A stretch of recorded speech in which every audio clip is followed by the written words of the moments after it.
ವೀಕ್ಷಕರೇ, ಚಿತ್ರರಂಗದ ಮೇಲೆ ಸಾವಿನ ಛಾಯೆ ಬಿದ್ದಿದೆ ಅಂತ ಕಾಣಿಸುತ್ತೆ. ಖ್ಯಾತ ನಟ ನಟಿಯರನ್ನ ಕಳೆದುಕೊಂಡಿದೆ. ಅಷ್ಟೇ ಅಲ್ಲದೆ ಎಷ್ಟೋ ಖ್ಯಾತ ನಿರ್ದೇಶಕರನ್ನ ಕಳೆದುಕೊಂಡು ನಮ್ಮ ಚಿತ್ರರಂಗ ಬರಡಾಗುತ್ತಿದೆ ಅಂದರೆ ತಪ್ಪಾಗುವುದಿಲ್ಲ. ಇದೀಗ ಅಂತಹದ್ದೇ ಸಾಲಿಗೆ ಸೇರಿದ ಮತ್ತೊಬ್ಬ ಖ್ಯಾತ ಹಿರಿಯ ನಿರ್ದೇಶಕ ನಮ್ಮನ್ನೆಲ್ಲ ಅಗಲಿ ಬಾರದ ಲೋಕಕ್ಕೆ ಪಯಣ ಬೆಳೆಸಿದ್ದಾರೆ.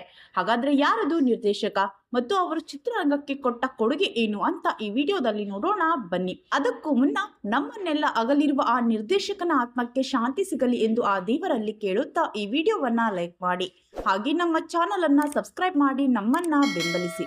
ಹೌದು, ಇವರು ಚಿತ್ರರಂಗಕ್ಕೆ ಕೊಟ್ಟ ಕೊಡುಗೆ ಅಪಾರ. ಹಿಂದಿ ಮತ್ತು ಮಲಯಾಳಂ ಚಿತ್ರವನ್ನ ನಿರ್ದೇಶಿಸುವ ಮೂಲಕ ಎಷ್ಟೋ ಯುವ ಪ್ರತಿಭೆಗಳಿಗೆ ಅವಕಾಶವನ್ನ ನೀಡಿದ್ದರು. ಅಷ್ಟೇ ಅಲ್ಲದೆ ಮಲಯಾಳಂನ ಖ್ಯಾತ ನಟ ಮೋಹನ್ ಲಾಲ್ ಅವರಿಗೆ ಹಿಟ್ ಚಿತ್ರಗಳನ್ನ ನೀಡಿದ್ದಾರೆ. ಈ ಖ್ಯಾತ ನಿರ್ದೇಶಕ ಬೇರಾರು ಅಲ್ಲ, ನಿರ್ದೇಶಕ ಸಂಗೀತ್ ಶಿವನ್ ಅವರು ತಮ್ಮ 61ನೇ ವಯಸ್ಸಿನಲ್ಲಿ ಮುಂಬೈನಲ್ಲಿ ವಯೋಸಹಜ ಕಾಯಿಲೆಯಿಂದ ಸಾವನ್ನಪ್ಪಿದ್ದಾರೆ.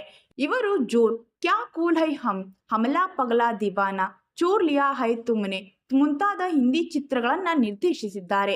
ಇವರ ಸಾವಿಗೆ ನಟ ದಶಮುಖ ಸೇರಿದಂತೆ ಹಲವು ಬಾಲಿವುಡ್ ನಟರು ಸಂತಾಪ ಸೂಚಿಸಿದ್ದಾರೆ. ನೀವು ಕೂಡ ಇವರ ಆತ್ಮಕ್ಕೆ ಶಾಂತಿ ಕೋರಿ ಓಂ ಶಾಂತಿ ಎಂದು ಕಮೆಂಟ್ ಮಾಡಿ. ಧನ್ಯವಾದಗಳು.